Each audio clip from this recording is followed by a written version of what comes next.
Hello everybody, ഞാൻ സക്രിയാസ്. എല്ലാവർക്കും Michael's mighty കിച്ചണിലേക്ക് സ്വാഗതം.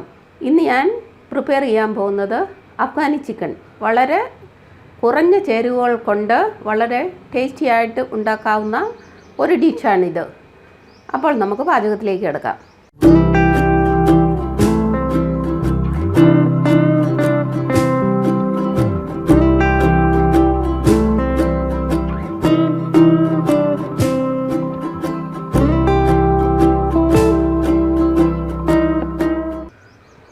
അഫ്ഗാനി ചിക്കൻ ഉണ്ടാക്കുന്നതിന് വേണ്ടി ഞാൻ എടുത്തിരിക്കുന്നത് 4 ചിക്കൻ ലെഗ്. അത് ഞാൻ ഒന്ന് വരഞ്ഞു കൊടുത്തിട്ടുണ്ട്. ഇതിൻ്റെ തൂക്കം നോക്കുകയാണെങ്കിൽ 1 കിലോ ഉണ്ട്. അതുകൂടാതെ ഞാൻ എടുത്തിരിക്കുന്നത് 1/2 കപ്പ് തൈര്, 3 ടേബിൾ സ്പൂണ് ക്രീം. ഇത് 3 ടേബിൾ സ്പൂണിൽ കൂടുതലുണ്ട്. ഇതിൻ്റെ അകത്തുനിന്ന് ഞാൻ അളന്ന് 3 ടേബിൾ സ്പൂൺ എടുക്കുന്നതായിരിക്കും. 2 ടേബിൾ സ്പൂണ് ഇഞ്ചി വെളുത്തുള്ളി പേസ്റ്റ്, 1 ടീസ്പൂൺ ഗരം മസാലപ്പൊടി, 1 ടീസ്പൂൺ ചാട്ട് മസാല, 1 ടീസ്പൂൺ കുരുമുളക് പൊടി, 1 ടീസ്പൂൺ ഉപ്പ്, 1 നാരങ്ങയുടെ പകുതി, ഒരു ചെറിയ ചാർക്കോളിൻ്റെ piece, ghee, kasuri methi and cooking oil. ആദ്യമായിട്ട് നമുക്ക് ചിക്കൻ മാരിനേറ്റ് ചെയ്യാം. ഇതിലേക്ക് ഞാൻ 1 കപ്പ് നല്ല കട്ട തൈരിട്ടു. ഈ തൈരിനധികം പുളിയില്ലാത്തതാണ്. അതിനുശേഷം ഒരു 3 ടേബിൾ സ്പൂൺ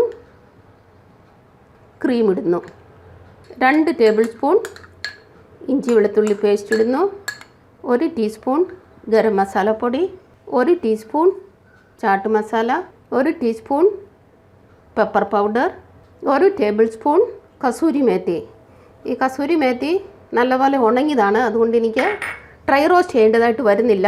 ഇത് നല്ലപോലെ ഉണങ്ങിയതല്ലെങ്കിൽ നിങ്ങൾക്ക് പൊടിക്കുന്ന സമയത്ത് ബുദ്ധിമുട്ടുണ്ടാകും. ശരിക്കും ഇതുപോലെ പൊടിഞ്ഞ് കിട്ടത്തില്ല. അപ്പം നിങ്ങൾ ഒരു ½ മിനിറ്റ് ഒന്ന് ഡ്രൈ റോസ്റ്റ് ചെയ്തിട്ട് പിന്നെ അത് പൊടിച്ചിടുക. 1/2 നാരങ്ങയുടെ നീര്, 1 ടീസ്പൂൺ ഉപ്പ്. ഇനി നമുക്കിത് ശരിക്കും ഒന്ന് മിക്സ് ചെയ്യാം. നമ്മുടെ മാരിനേഡ് തയ്യാറായി. ഇനി ഈ ചിക്കൻ നമുക്കിതിലേക്ക് ശരിക്കും ഒന്ന് മിക്സ് ചെയ്യാം. ഇനിയൊരു ചാർക്കോളിൻ്റെ പീസ് ഞാൻ കത്തിച്ചെടുക്കുന്നു.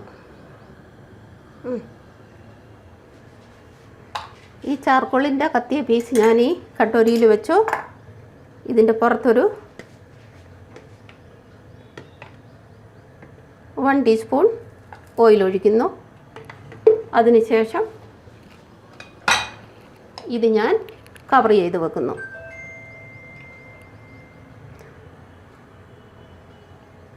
ഇനി നമുക്ക് 1 മണിക്കൂറിന് ശേഷം വീണ്ടും കാണാം.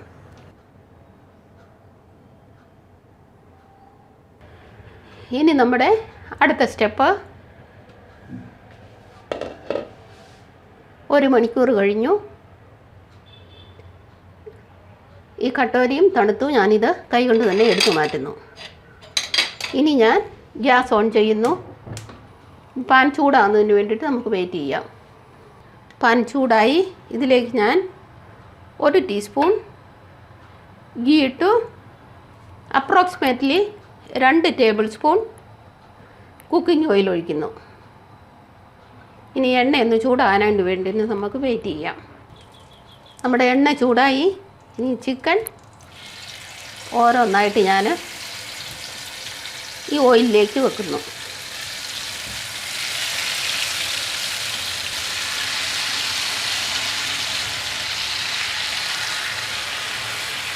ഒരു 2 മിനിറ്റ് ഞാനിത് ഹൈ ഫ്ലെയിമിൽ തന്നെ വെക്കുന്നു. ഹൈ ഫ്ലെയിമിൽ തന്നെ ഇതൊന്ന് ഫ്രൈ ആകട്ടെ. 2 മിനിറ്റായി. നമുക്കിനി അതൊന്ന് മറിച്ചിടാം. ഞാനിത് കവർ ചെയ്ത് വെക്കുന്നു. പക്ഷേ എവറി 2 to 3 മിനിറ്റ്സ് നിങ്ങളിത് മറിച്ചിട്ടുകൊണ്ടേ ഇരിക്കണം. ഈ സൈഡിൽ 2 മിനിറ്റ് കഴിഞ്ഞു. ഞാൻ ഗ്യാസ് മീഡിയം ഫ്ലെയിമിലേക്ക് ആക്കുന്നു. ഇനിയും 2 to 3 മിനിറ്റ്സ് കഴിഞ്ഞ് ഇത് മറിച്ചിട്ടുകൊണ്ടേ ഇരിക്കണം. 10 മിനിറ്റായി. ഞാനിത് 3 പ്രാവശ്യം ഫ്ലിപ്പ് ചെയ്തിട്ടു. ഇനി നമുക്ക് ഈ മാരിനേഡിൻ്റെ ബാക്കി ഇരിക്കുന്നതും കൂടെ ഇതിലേക്കിടാം. ഗ്യാസ് നമ്മുടെ മീഡിയം ഫ്ലെയിമിലാണ്. ഇനി ഇത് നമുക്ക് കവർ ചെയ്ത് വെച്ച് ഒരു 5 മിനിറ്റും കൂടെ വേവിക്കാം. നമ്മുടെ ചിക്കൻ്റെ അകത്തെ ഗ്രേവിയൊക്കെ നല്ലപോലെ ഫ്രൈ ആയി. ഇനി പക്ഷേ നമ്മുടെ ചിക്കൻ ശരിക്ക് വെന്തിട്ടില്ല, കാരണം ചിക്കൻ്റെ പീസസ് വലുതായിരുന്നതുകൊണ്ട്. അപ്പം ഞാൻ ഇതിലേക്ക് ഒരു 1.5 കപ്പ് തിളച്ച വെള്ളം ഒഴിക്കുന്നു.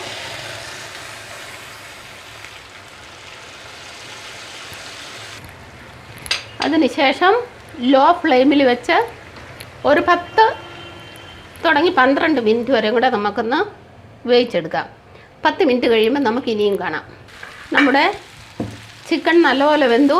നമ്മുടെ ചിക്കൻ അഫ്ഗാനി തയ്യാറായിട്ടുണ്ട്. ഞാൻ ഗ്യാസ് ഓഫ് ചെയ്യുന്നു. നമുക്കിനി ഡിഷ് ഔട്ട് ചെയ്യാം.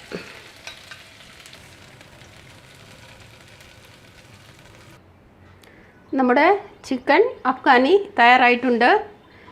ഇത് ഒട്ടും എരിവില്ലാത്ത ഒരു വേർഷനാണ്. നിങ്ങൾ എരിവ് ഒത്തിരി കൂട്ടുന്നവരാണെങ്കിൽ നിങ്ങൾക്ക് ഇത് പ്രിപ്പയർ മാരിനേഷൻ്റെ സമയത്ത് നിങ്ങൾക്ക് 1 ടീസ്പൂൺ ഗ്രീൻ ചില്ലി പേസ്റ്റ് കൂടി ഇടാം. നിങ്ങൾക്ക് എൻ്റെ വീഡിയോ ഇഷ്ടമായെന്ന് വിശ്വസിക്കുന്നു. ഇഷ്ടമായെങ്കിൽ ലൈക്ക് ചെയ്യുക, ഷെയർ ചെയ്യുക. ഇതുവരെ സബ്സ്ക്രൈബ് ചെയ്തില്ലെങ്കിൽ സബ്സ്ക്രൈബ് ചെയ്യുക. താമസിയാതെ വേറെ ഒരു വീഡിയോയുമായി ഞാൻ വരുന്നതായിരിക്കും.